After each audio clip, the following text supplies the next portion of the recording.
अब महिलाएं भी नाइट शिफ्ट में कर पाएंगी काम। जम्मू कश्मीर फैक्ट्री व शॉप एक्ट में होगा बदलाव। सुरक्षा समेत अन्य बिंदुओं के जारी होंगे दिशा निर्देश।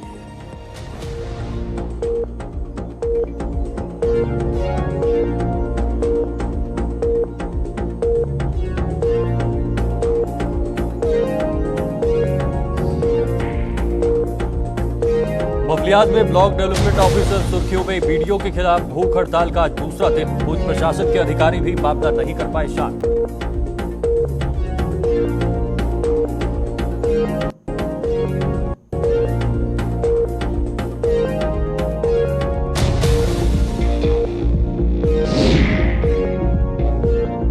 चुनाव न होने पर बिफरी अपनी पार्टी। प्रशासन और आवाम में दूरियां बढ़ने का आरोप। पार्टी के संभागीय अध्यक्ष ने सुनाई खरी खोटी।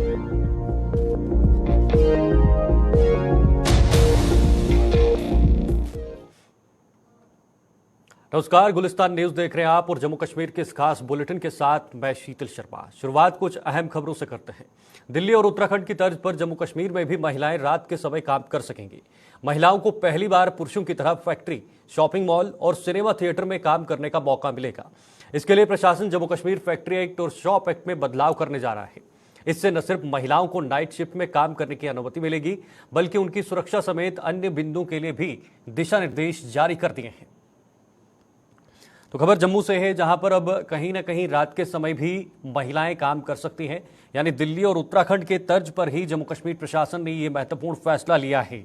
यानी महिलाओं को पहली बार अब पुरुषों की तरह फैक्ट्री हो, शॉपिंग मॉल्स हो या फिर सिनेमा थिएटर हो, वहां पर रात के समय भी काम करने की अनुमति मिलेगी। वो रात के समय भी वहां पर काम कर सकती हैं और इसमें बड़ा बदलाव यहां पर जम्मू कश्मीर फैक्ट्री एक्ट और शॉप के अंतर्गत जो है वो किया गया है। अधिक जानकारी के लिए हमारे साथ हमारे सहयोगी शिल्पा जुड़ चुके हैं। शिल्पा, ये कितना बड़ा फैसला है और जो सुरक्षा की अहम बात है उस पर किस तरह के प्रशासन ने कदम उठाए हैं? देखिए, जिस तरीके से दिल्ली उत्तराखंड की बात करें तो उसकी तर्ज पर अब जम्मू कश्मीर में भी महिलाएं जो है वो नाइट के समय यानी कि नाइट शिफ्ट जो है वो कर पाएंगी। अगर शॉप एक्ट और फैक्ट्री एक्ट की बात करें तो उसमें साफ तौर पर ये लिखा गया है कि महिलाओं को अनुमति नहीं, और इसी को लेकर बदलाव यानी कि शॉप एक्ट और फैक्ट्री एक्ट में जो है वो बदलाव किए जाएंगे, जिसको लेकर एक प्रस्ताव भी तैयार किया गया और उसे लागू करने की बात भी की जा रही है। लेकिन सबसे बड़ा सवाल चिन्ह जो है वो सुरक्षा को लेकर होता है, क्योंकि जब भी रात के समय महिलाओं के काम करने ये तो सबसे सवाल जो उठता है वो सुरक्षा को लेकर होता है। तो इसको लेकर भी रूल्स यहाँ पर दिए गए हैं कि अगर ये व्यवस्था होती है तो तभी महिलाएं जो है वो नाइट शिफ्ट कर पाएंगे। सबसे पहले मैं आपको बता दूं कि सबसे पहला रूल ये है कि अगर कोई महिला जो है वो नाइट शिफ्ट नहीं करना चाहती है तो उसे कोई भी जोर जबरदस्ती यानी कि जो फैक्ट्री के अधिकारी है या फिर सिनेमा थिएटर है या फिर शॉपिंग मॉल है, तो अगर वहां पर जो अधिकारी है वो जोर जबरदस्ती नहीं करेंगे कि वो नाइट शिफ्ट जो है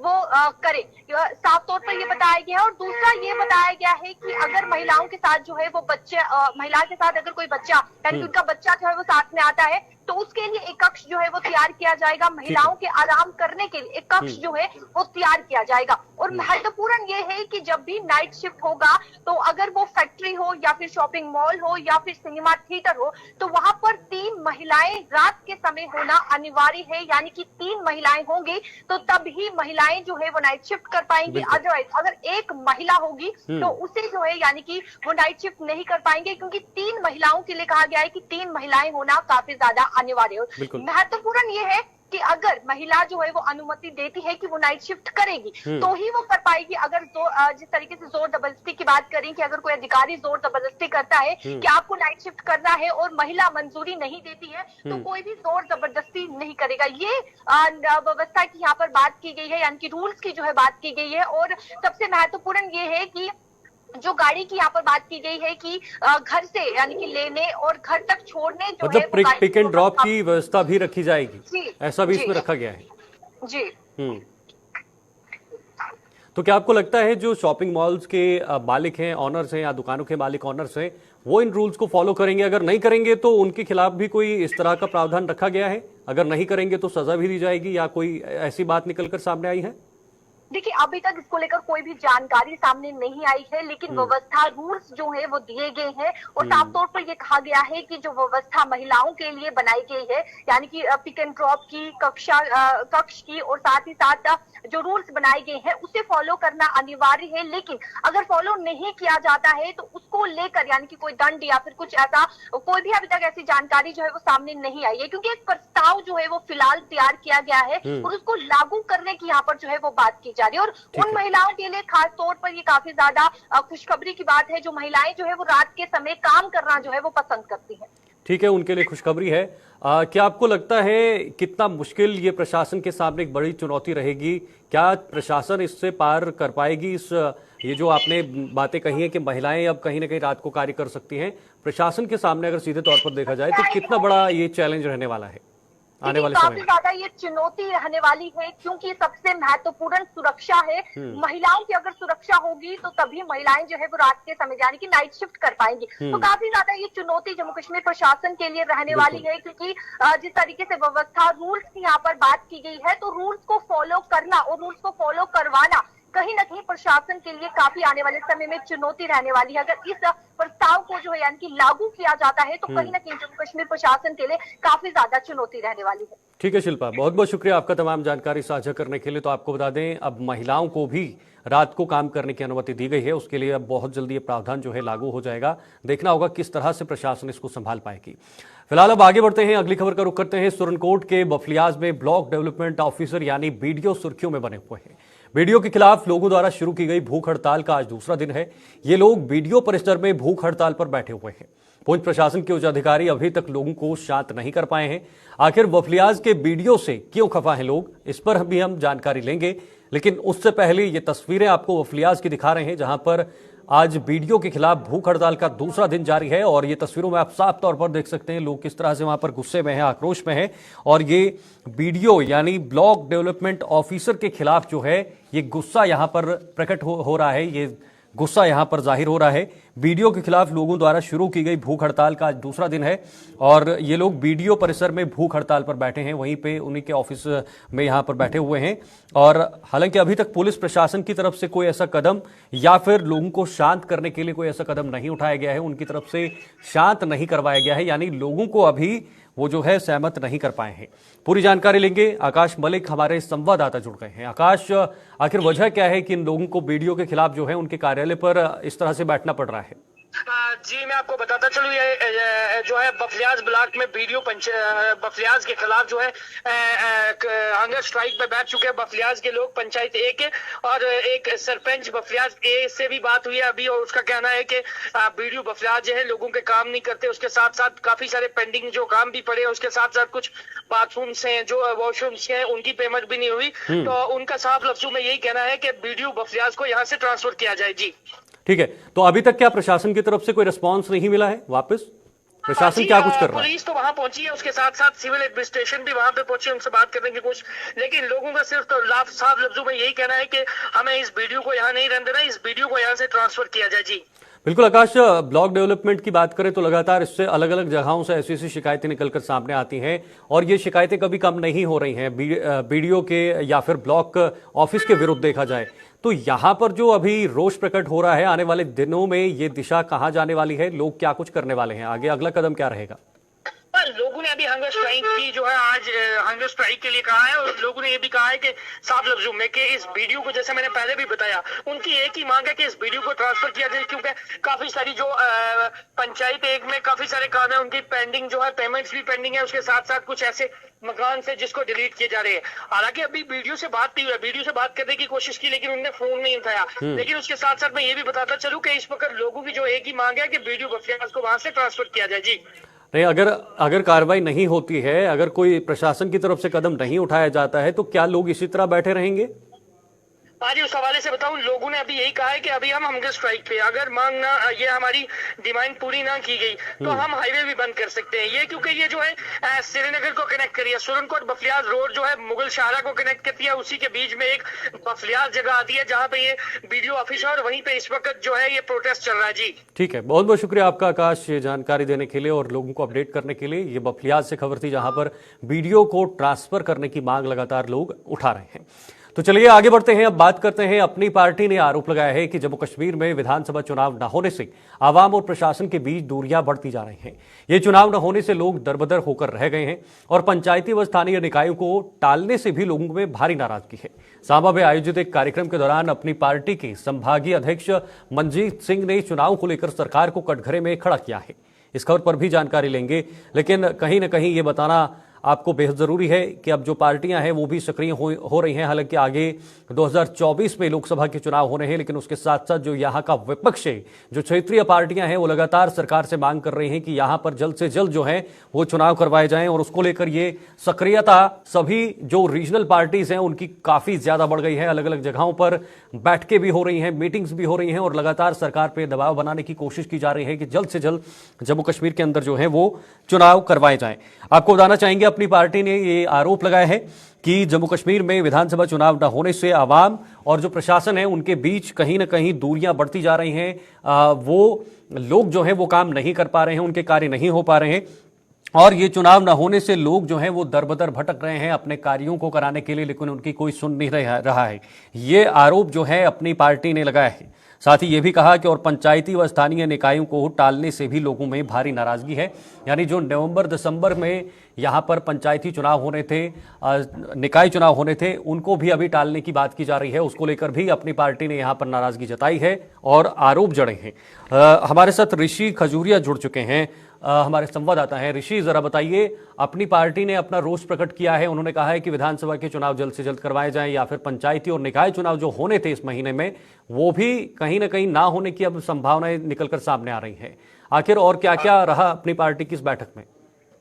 देखिए, बिल्कुल आपको बता दें कि जम्मू कश्मीर अपने पार्टी ने काफी ज्यादा रोष व्यक्त किया और ये कहा कि जिस तरह से पीआरआई के चुनाव और उसी के साथ साथ अर्बन लोकल बॉडीज के चुनाव जो डिले होते नजर आ रहे हैं, तो ये कहीं ना कहीं गवारा नहीं है, क्योंकि लोगों ने काफी ज्यादा उम्मीदें लगाई थी कि एक तरफ से जो लोकतांत्रिक प्रक्रिया है वो बहाल होगी। हालांकि असेंबली चुनावों को लेकर भी उन्होंने अपनी जो नाराजगी है वो व्यक्त की है कि इतने लंबे अरसे से यहाँ पर जो लोकतांत्रिक सेटअप है, जो लोकतांत्रिक सिस्टम है वो बहाल नहीं हो पा रहा है। लोगों को काफी ज्यादा दिक्कतें पेश आ रही हैं और लोगों को ये उम्मीदें रहती है कि जो उनके चुने हुए जो जनप्रतिनिधि होते हैं, जो पब्लिक रिप्रेजेंटेटिव्स होते हैं, एमएलए होते हैं, तो उनको लेकर उम्मीदें होती हैं कि वो लोगों के बीच में आके बात करते हैं, लोगों की दिक्कत परेशानियों को सुनते हैं और वो सरकार में बैठकर उसका मामलों का हल भी कराते हैं। लेकिन ब्यूरोक्रेसी तक अप्रोच लोगों की ना हो पाना, इसको लेकर लगातार जो लोगों को काफी इस समय दिक्कतों का सामना करना पड़ रहा है, उसी को लेकर ये नाराजगी शो की गई है और उन्होंने ये कहा कि ये चीजें बिल्कुल भी बर्दाश्त नहीं की जाएगी।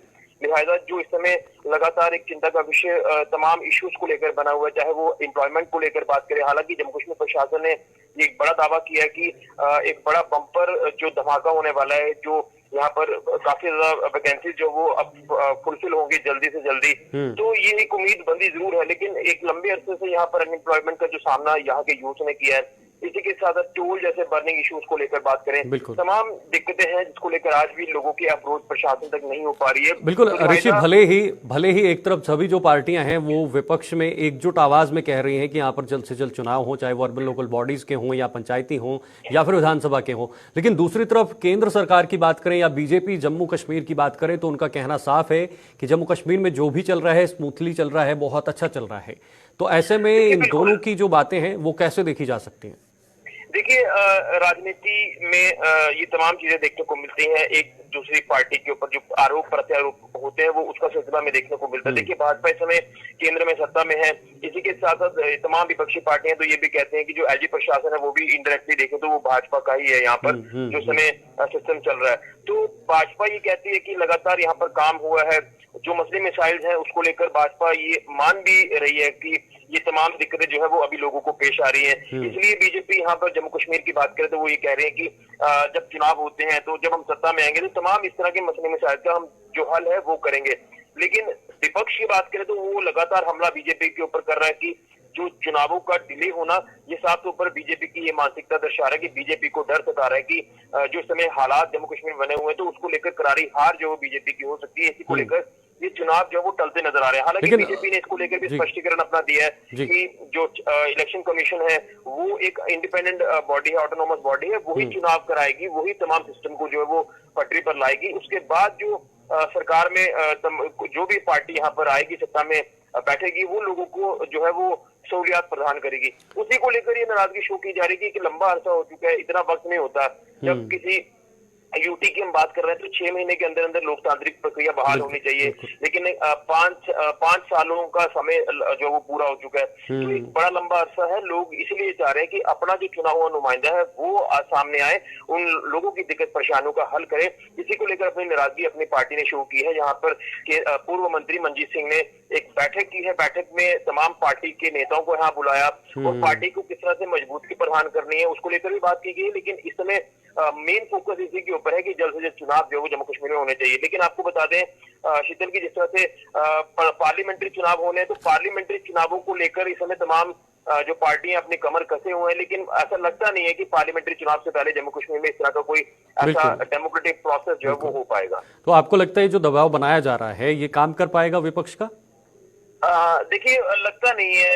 हालांकि विपक्ष जो इस समय प्रेशर बना रहा है, वो चाहे केंद्र सरकार के ऊपर बना रहा है या भाजपा के ऊपर प्रेशर डालने की कोशिश की जा रही है, लेकिन मुझे लगता है कि मेन फोकस इस समय जो है वो आम चुनावों के ऊपर है। जो जनरल इलेक्शन है, आपके पार्लियामेंट इलेक्शन है, उसके बाद कहीं ना कहीं ऐसा लग रहा है कि जल्द ही जम्मू कश्मीर में चुनावों का बिल्कुल बच सकता है। हालांकि तमाम अलग अलग राज्यों में जो इस समय चुनाव होने जा रहे हैं उसमें भी एक उम्मीद पहले बनी थी कि शायद जम्मू कश्मीर का नाम भी उसमें आएगा, लेकिन नाम उसमें नहीं आया। उसके बाद कहीं ना कहीं लोगों में और ज्यादा गुस्सा जो देखने को मिला कि हर एक राज्य में चुनाव हो रहे हैं। लेकिन आखिर अगर माहौल को लेकर बात करें तो यहाँ पर माहौल पूरी तरह से साजगार है। केंद्र सरकार खुद कहती है कि यहाँ पर माहौल ठीक है। पहले से अगर देखें तो हालात काफी सामान्य हो चुके हैं। तो अगर हालात सामान्य है तो फिर चुनाव क्यों नहीं हो रहे? इसी को लेकर लगातार सवालिया निशान केंद्र सरकार के ऊपर भी लगते नजर आ रहे हैं। बिल्कुल, अभी और इंतजार करना पड़ेगा आम लोगों को यहाँ पर विधानसभा चुनाव के लिए। बहुत बहुत शुक्रिया आपका ऋषि, तमाम जानकारी साझा करने के लिए। तो अभी विपक्षी पार्टियां लगातार यहाँ पर तंज कस रही हैं सरकार पर कि जल्द से जल्द चुनाव हो, लेकिन देखना होगा कब तक यहाँ पर विधानसभा के चुनाव होते हैं। तो चलिए आगे बढ़ते हैं। सुरनकोट कस्बे में जगह जगह पानी की पाइपों से हो रही लीकेज जल शक्ति विभाग की कार्यप्रणाली की पोल खोल रही है। पानी की इन पाइपों से रोजाना भारी मात्रा में पानी लीक हो रहा है, लेकिन विभाग इसकी ओर कोई ध्यान नहीं दे रहा है। जल शक्ति विभाग भी इसी तरह की लापरवाही के कारण लोगों को पानी की किल्लत का सामना करना पड़ रहा है। उनका आरोप है कि इस मामले को वो कई बार जल शक्ति विभाग के अधिकारियों और स्थानीय प्रशासन के समक्ष उठा चुके हैं, लेकिन किसी के कानों में जूं तक नहीं रेंग रही है।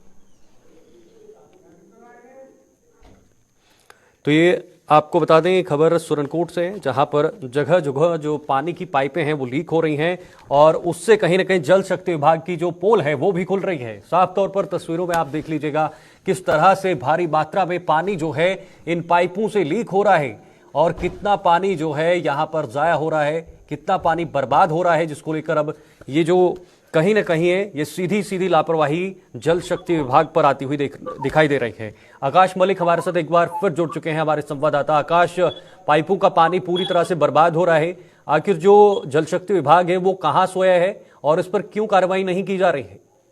जी मैं आपको बताता तो ये आज की बात ही हमेशा ही जो है सरकार की तरफ से जल शक्ति के लिए बड़े बड़े दावे किए जाते हैं। जमीनी सतह पे जो देखा जाए आज भी जो है वो जो है सामने अपने तस्वीरों में भी जैसे देख रहे हैं, हमेशा हर जगह से जो है पाइप लीकेज है।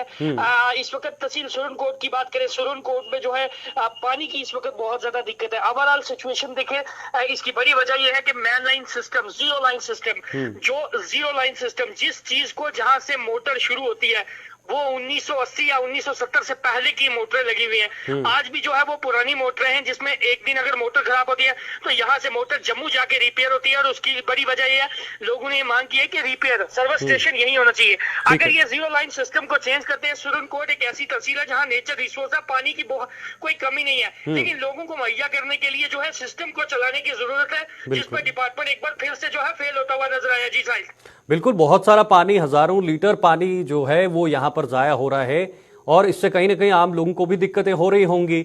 आखिर वजह क्या है कि प्रशासन बड़े स्तर पर इस पर कोई ठोस कार्रवाई नहीं कर रहा है जिससे ये पानी बचे और आम लोगों तक पहुंचे? जी उस हवाले से बात कर रहा हूँ। कई सारे सीनियर ऑफिसर्स के भी नॉलेज में डिपार्टमेंट से बात करने की कोशिश भी की, लेकिन उनमें मैं अम्बा दफ्तर में भी किया, वहां भी कोई मुलाजिम जो है नहीं था। उसके साथ साथ बात करूं मैं सुरनकोट, जैसे मैंने पहले भी बताया, कई सारे लोगों ने हमसे बात भी किया। उनका साफ लफ्जों में कहना है कि पीएचई का जो है इस वक्त जो है तहसील सुरनकोट में सिस्टम जो है धर्म भरम है। इससे तो गाँव में ठीक है, गाँव में काफी सारे चश्मे हैं, कई सारे पंप्स लगे हैं, जिसकी वजह से आम नागरिक काफी परेशान नहीं है। सुरनकोट तहसील की जो म्युनिसिपल एरिया है, इसमें जो है पानी की बहुत ज्यादा किल्लत है इस वक्त। जैसे मैंने पहले भी बताया है कि पानी की काफी किल्लत है। कई सारा पानी आपने जैसे पाइपें देखी, कई सारी जगह से जो है पाइपें टूटी हुई है और पानी की काफी लीकेज है। लोगों ने मांग किया है एलजी एडमिनिस्ट्रेशन से कि जो है यहाँ पे जो ये है इस चीज को जल्द से जल्द, जैसे सरकार ने उन्हें एक चीज और भी कही है कि सरकार ने दावा किया था कि हर घर जल और हर घर नल। नल तो आ गया लेकिन उसमें जल अभी तक नहीं आया जी। ठीक है, बहुत बहुत शुक्रिया आपका तमाम जानकारी के लिए, साझा करने के लिए। और ये पानी की पाइपें आपने देखी किस तरह से लीकेज हो रही है। अब डेंगू के हवाले से बात करते हैं। डेंगू जहां कई लोगों के लिए मुसीबत बना हुआ है, वहीं बकरी पालकों के लिए इस बार भी डेंगू वरदान साबित हुआ है। जम्मू में डेंगू के बढ़ते मामलों ने बकरी पालकों की चांदी कर दी है। बकरी पालकों के मुताबिक इस समय उन्हें बकरी के मांस से नहीं बल्कि बकरी के दूध से अधिक कमाई हो रही है। डेंगू से ग्रस्त मरीजों के परिजन बकरी के दूध के लिए भटक रहे हैं और उन्हें इसके मुंह मांगे दाम दे रहे हैं।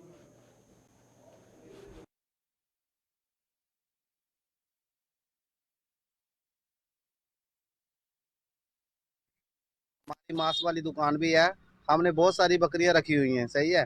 तो इस टाइम मांस से ज्यादा डिमांड दूध की है, क्योंकि डेंगू की बीमारी के लिए ज्यादा ये दूध चल रहा है, सही है। जो आजकल लोग बोल रहे हैं बकरी बेचो, बेचने से ज्यादा दूध बिक रहा है, बहुत ज्यादा चल रहा है इस टाइम दूध। मांस से ज्यादा महंगा बिक रहा है दूध के लिए लोग आगे पीछे घूम रहे हैं, लेकिन दूध नहीं मिल रहा है बकरी का।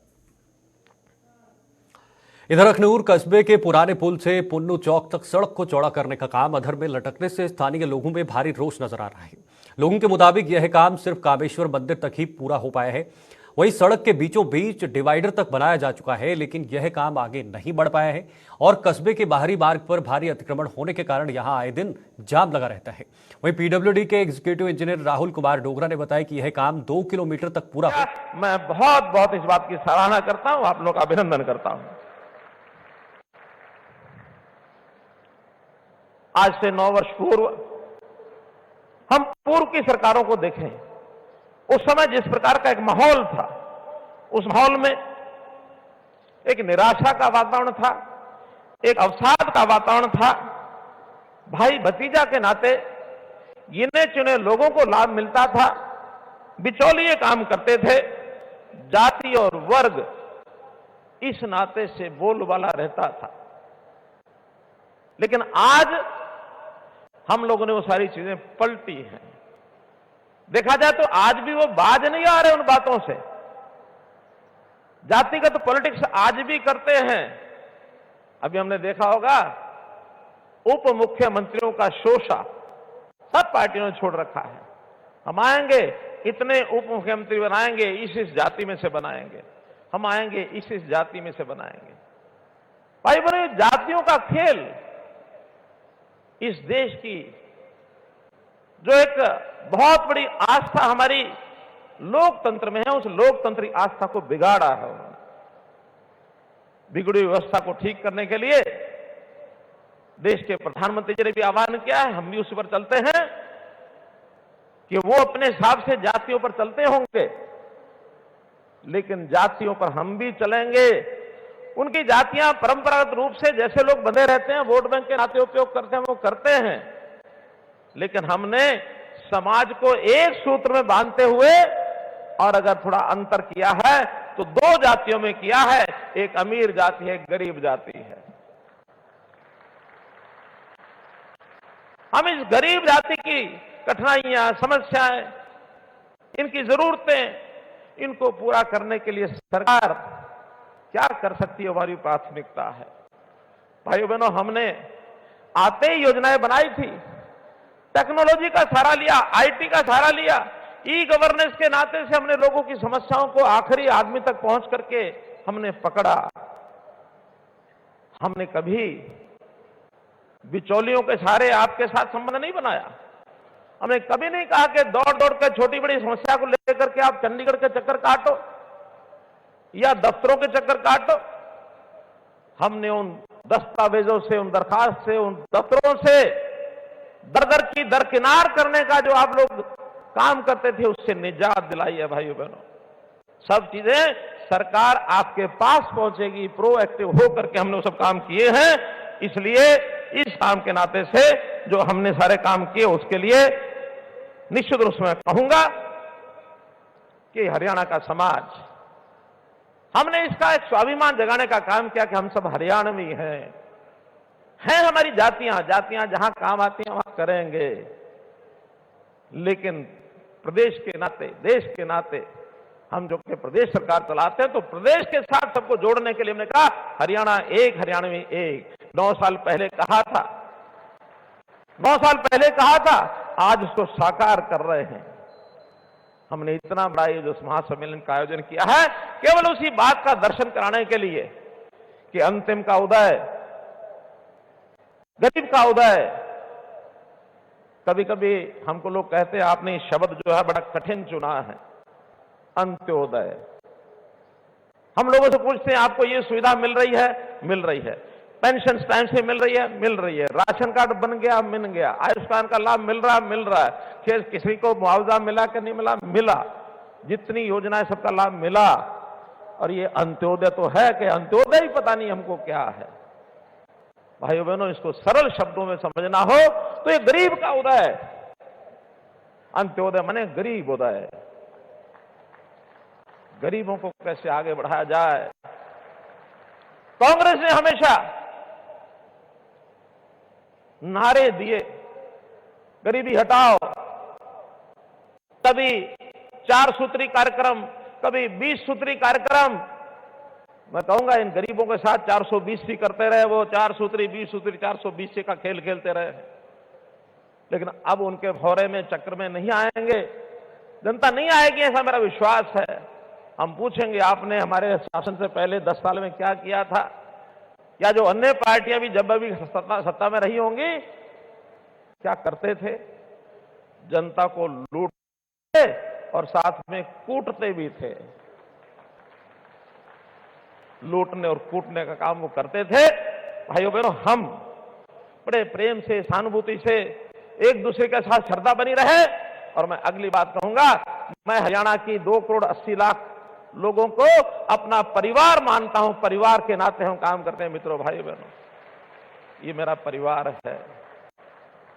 और जब परिवार मान लिया जाता है तो फिर हर किसी की चिंता करना, चाहे उसमें केंद्र सरकार की योजनाएं हो और चाहे हरियाणा सरकार की योजनाएं हो, उन सब योजनाओं को हम एक प्रकार से सिरे चढ़ाने के लिए आगे काम करते हैं। अब आगे से ये जो बाबुओं का काम, घुमाने का काम, भ्रष्टाचार का काम, 3 सी को खत्म करने का काम, 3 सी यानी क्राइम, करप्शन और कास्ट बेस्ड पॉलिटिक्स, इन 3 सी को खत्म करने का काम हम करेंगे। और मैं ये कह रहा हूं, आज ऐलान कर रहा हूं इस बात का कि 58वां ये हमारा हरियाणा दिवस, इसको हमने मनाया है। और जैसा हम जानते हैं 58 साल के बाद एक कर्मचारी की या किसी भी व्यक्ति की रिटायरमेंट की एज मानी जाती है। ये जितनी बुराइयां प्रदेश में पनपी हैं, हमने लगातार 9 साल मेहनत की है और उस मेहनत के बाद आज हम इस लेवल पर कहने लायक हो गए हैं। आज से इन सब बुराइयों का और रिटायरमेंट होने का टाइम आ गया, हमने सब रिटायर कर दी। किसी बुराई को भी हम नहीं देंगे, जड़ से मिटाएंगे और 7S पर काम करेंगे।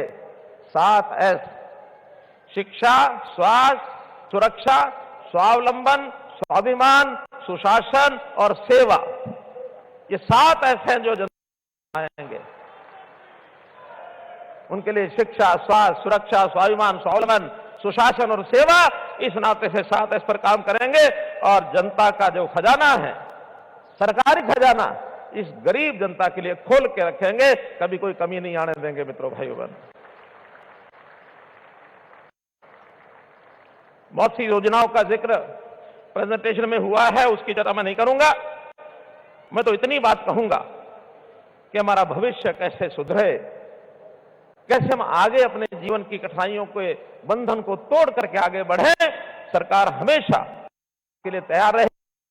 जहां तक इन योजनाओं का जिनका उल्लेख हुआ, एक योजना आपको बता रहा हूं मैं कि गरीब परिवार जिनके घर में से कोई नौकरी पर नहीं जा सकता था, ये नौकरी में आगे कैसे बढ़ें, इसके लिए हमने 5% अंक ये अलग से स्पेशल देने का काम किया कि ऐसे घर जिनके घर में एक भी नौकरी नहीं है उसको 5% अंक अलग मिलेंगे। और मुझे खुशी है कि अब जो नई नौकरियां मिल रही हैं इसमें 60 से 65% लोग 5% का जो फायदा है वो लेकर के बढ़ रहे हैं, अर्थात नए लोगों के घरों में नौकरी मिल रही है।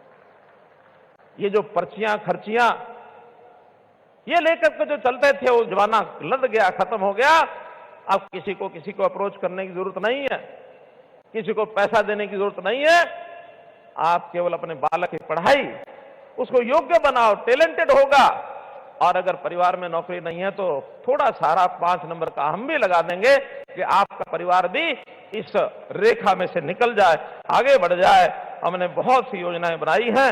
मैं तो आज इतना ही कहूंगा कि हमारी ये जो योजनाओं के लाभ चाहे केंद्र सरकार के हैं चाहे प्रदेश सरकार के, मेरा एक अनुमान है, हमारे चीफ सेक्रेटरी साहब कह रहे थे लाखों लोगों को लाभ मिला है, उसमें से इतने सारे लोग आए हैं। मेरा अनुमान है 1 करोड़ से ज्यादा लोगों को यह लाभ मिल चुका है। मित्रों, 1 करोड़ से ज्यादा हमारी 2 करोड़ 80 लाख की आबादी में से।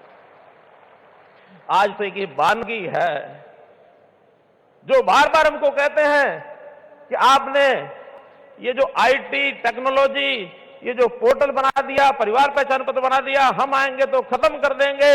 मैं उनको शुभकामना देता हूं कि इस वाक्य को बोलते रहें कि हम आएंगे तो पोर्टल खत्म कर देंगे, हम आएंगे तो परिवार पहचान पत्र खत्म कर देंगे। जितना ज्यादा बोलेंगे उतना जनता को इस बात का पता है कि हमको जो योजनाएं सेवाएं लाभ मिल रहे हैं ये केवल इस पोर्टल से मिल रहे हैं, केवल इस परिवार पहचान पत्र से मिल रहे हैं। बोलते रहेंगे तो अपने आप दुनिया पोर्टल और परिवार पहचान पत्र तो क्या खत्म करेंगे, लोग उनको खत्म कर देंगे जो ऐसा बोल रहे हैं। भाई बहनों, विकास की बात सामान्यतः सब सरकारों के लिए की जाती है। अंतर इतना ही है कि पहले की सरकारें गलियां, नालियां, सड़कें, बिल्डिंग, रोड, ब्रिज इसी को मानते थे।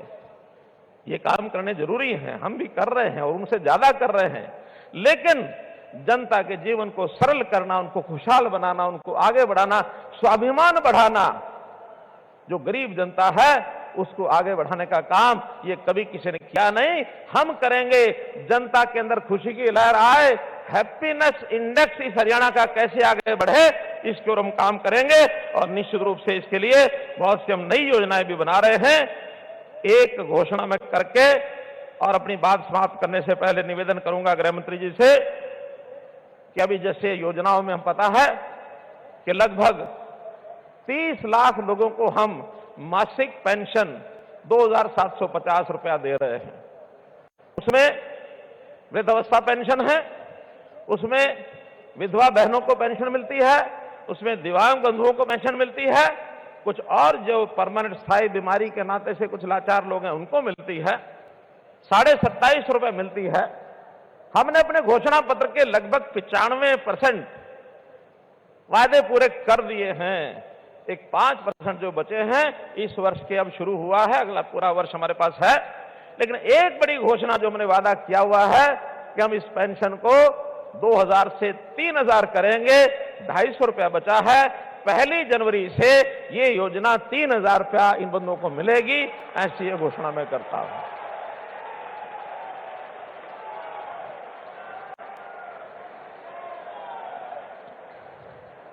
बंधुओं, अंतिम जो बात मुझे कहनी वो ये कि आज हम करनाल की धरती पर बैठे हैं। करनाल दानवीर कर्ण जी के नाम से और जाना जाता है। दानवीर कर्ण के बारे में हम जानते होंगे कि वो एक सामान्य परिवार में जन्म लिया हुआ बालक, बल्कि एक जिनको हे दृष्टि से देखा जाता है, इस प्रकार के उनके जन्म की कहानी। यानी वो व्यक्ति इस प्रकार के परिवार में जन्म लेने के पर, मां की गर्भ से जन्म लेने के बाद बड़े होकर के कितनी कल्याणकारी योजनाओं के साथ उनको जाना जाता है। ऐसा नहीं कि सारी योजनाएं, सारे ऐसा परोपकार का काम कोई बहुत बड़े